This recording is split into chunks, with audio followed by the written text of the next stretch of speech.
Observação. Elemento é uma coisa diferente de objeto. E aí, novamente, eu vou usar a liberdade, né? Digamos, eu vou usar licença poética. Elemento. Para mim, elemento significa ser indivisível. Para ficar mais fácil, eu te dou exemplos. O que são seres indivisíveis na matemática? Letras. Novamente, o aluno faz cara para mim nesse momento de que não estou entendendo. Eu não estou entendendo o que você está querendo falar. E aí eu paro e volto com ele para o cantinho e dou outro exemplo. E aí eu peço para o aluno, me dê um exemplo de uma palavra, por favor, evite palavra com letra repetida, onde a letra A venha antes da letra até, da letra T. E aí eles falam atum, até, atum, tá ótimo. Agora vamos pensar numa palavra onde o T venha antes do A. Talco. E aí eu peço, me dê agora uma palavra onde o T venha dentro do A. E aí eles olham para mim com aquela cara de que eu sou burro. Como assim? What? Isso não existe. Por que não existe? Porque a letra A é indivisível. A segunda letra vai estar antes dela ou depois, jamais no meio. Isso dá a ideia de ser indivisível para mim. Beleza. Então, elementos são seres indivisíveis. Letras, algarismos, pessoas. O que são objetos? É quando eu junto elementos. Então, se eu juntar elementos, eu crio um objeto. Gente, se eu juntar letras, o que eu crio? Palavras. Tipo amor. Olha que palavra linda. Amor. Se eu junto algarismos, o que eu crio? Números. Tipo 72. Se eu junto pessoas, o que eu crio? Vai depender do texto. Dependendo do texto, ou eu vou formar uma fila, ou eu vou formar um grupo. Ué, Dart, fila não é um grupo? Não na minha aula. Não na minha aula. Fila, fui ao banco, encontrei lá 2 ex-alunos. Ana, Bia. Grupo, Ana e Bia são muito amigas, resolveram viajar juntas no final de semana. Ana vai viajar com Bia. Aí vem o terceiro item.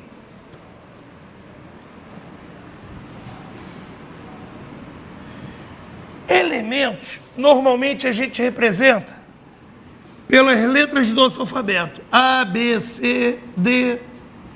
Objetos é juntar A com B, C, BA, D, CF. Isso são letras, elementos, isso são grupos, são objetos, são agrupamentos, são elementos juntos. Beleza. Quando eu crio o objeto AB, 2 coisas podem acontecer.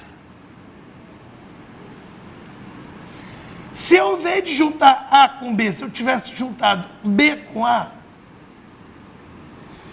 pode acontecer do significado do AB ser igual ao BA, como pode acontecer do significado do AB ser diferente do BA. Está aqui, ó. Palavra amor tem um significado diferente da palavra Roma, embora os elementos sejam os mesmos. O número 72 tem um significado diferente do número 27. A fila Ana Bia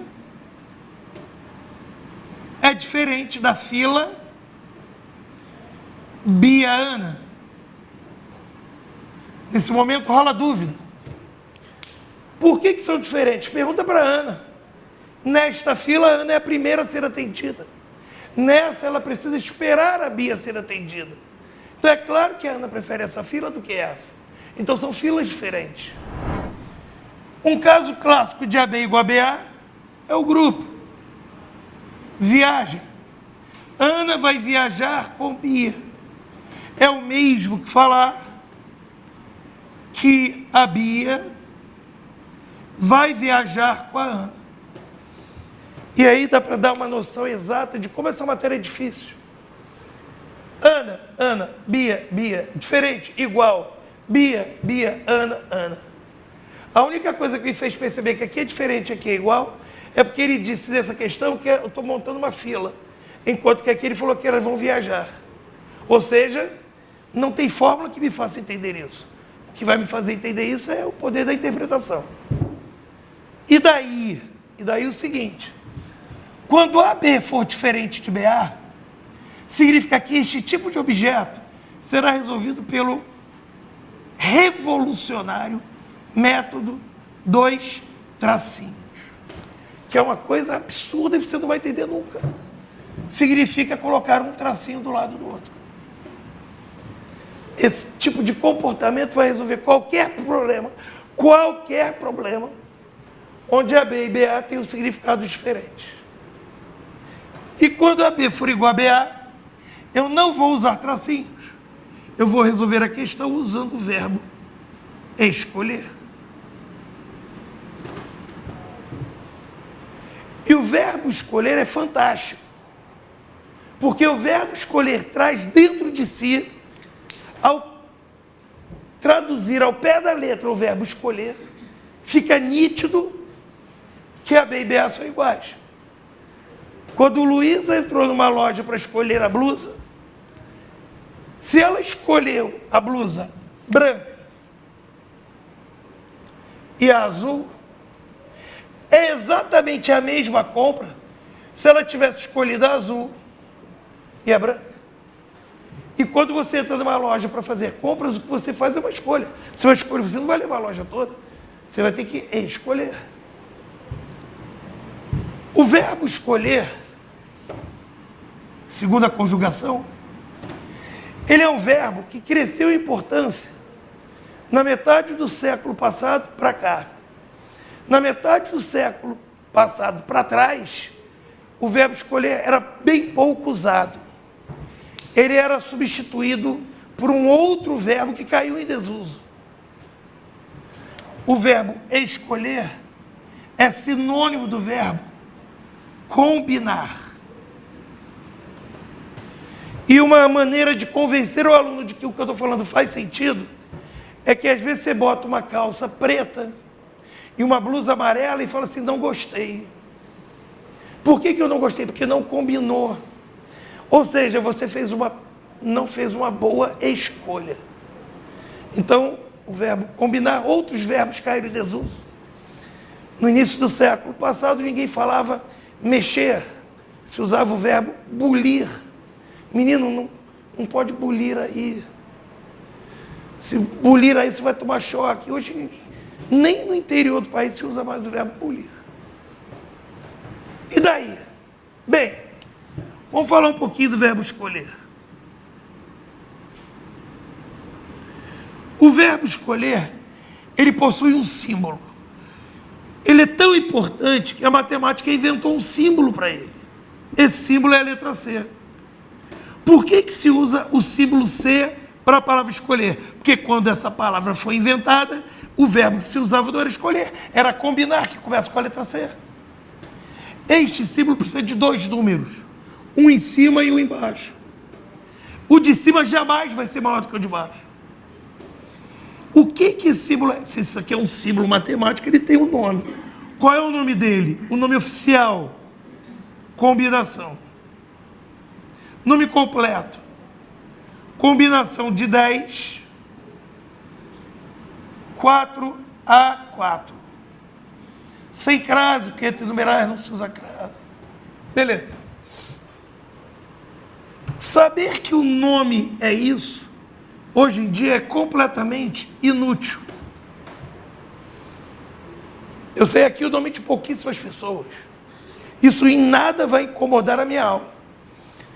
Muito mais importante que saber o nome é saber o que quer, o que significa.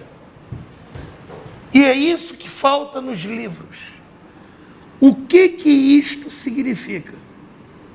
Então, qual é a interpretação desse símbolo? A interpretação é número de maneiras de se escolher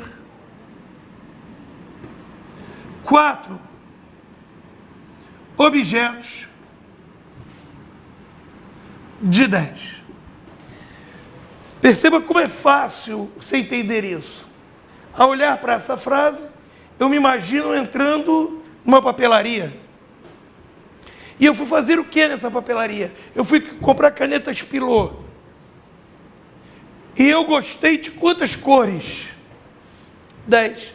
Mas eu não fui com dinheiro suficiente para comprar as 10. E aí eu vi o preço e eu vi que eu só tenho disponibilidade para comprar quantas? 4. Então eu vou ter que olhar bem para todas as 10 e vou ter que escolher 4.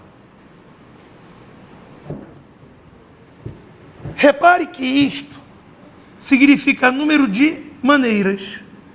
Se isso é número de maneiras, significa que este resultado vai dar um número, um resultado. E como eu disse, aí eu odeio fórmula. Para calcular isso, e é o que eu vou chegar mais perto de fórmula, mas não é fórmula, eu pego primeiro o número que está em cima, que no caso é o número 4, e este número que está em cima, eu escrevo embaixo.